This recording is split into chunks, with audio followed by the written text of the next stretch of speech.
তুমি কি এমন কোনো প্রাণীর কথা জানো যে একবার জন্মালে 500 বছর পর্যন্ত বাঁচতে পারে? হ্যাঁ, ঠিকই শুনেছো। আজ আমরা জানব পৃথিবীর সবচেয়ে রহস্যময় এবং দীর্ঘজীবী হাঙর গ্রিনল্যান্ড হাঙর সম্পর্কে। গ্রিনল্যান্ড হাঙরের বৈজ্ঞানিক নাম সমনিওসাস মাইক্রোসেফালাস। এটি স্লিপার শার্ক। এদের চলাফেরা খুব ধীর, যেন সব সময় ঘুমিয়ে আছে। এই হাঙর থাকে পৃথিবীর সবচেয়ে ঠান্ডা এবং গভীর পানিতে, উত্তর আটলান্টিক এবং আর্কটিক মহাসাগরে। এরা এত গভীরে থাকে যে বিজ্ঞানীরাও এখনও এদের পুরোপুরি বুঝতে পারেনি। গ্রিনল্যান্ড হাঙর পৃথিবীর সবচেয়ে দীর্ঘজীবী মেরুদণ্ডী প্রাণী। এদের জীবনকাল হতে পারে 272 থেকে 512 বছর। মানে একটি হাঙর মুঘল আমল থেকে বেঁচে থাকতে পারে। এই হাঙর আকারেও বিশাল। এদের দৈর্ঘ্য হতে পারে 6.4 মিটার পর্যন্ত এবং ওজন 1000 কেজিরও বেশি।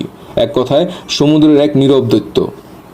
গ্রিনল্যান্ড হাঙর খুব ধীরে বড় হয়। এরা প্রায় 150 বছর বয়সে প্রাপ্তবয়স্ক হয়। ভাবতো, যেখানে মানুষ 18-20 বছরেই বড় হয়ে যায়। এদের বাচ্চা মায়ের শরীর থেকে জীবিত অবস্থায় জন্মায়, আর গর্ভধারণের সময়কাল 8 থেকে 18 বছর। প্রাণী জগতে যা একেবারেই বিরল। এই হাঙর সবকিছু খেতে পারে, মাছ, ছোট প্রাণী, এমনকি মৃত প্রাণীর দেহ। এরা সুযোগ পেলে খাবার মিস করে না। ভয় পাওয়ার কিছু নেই।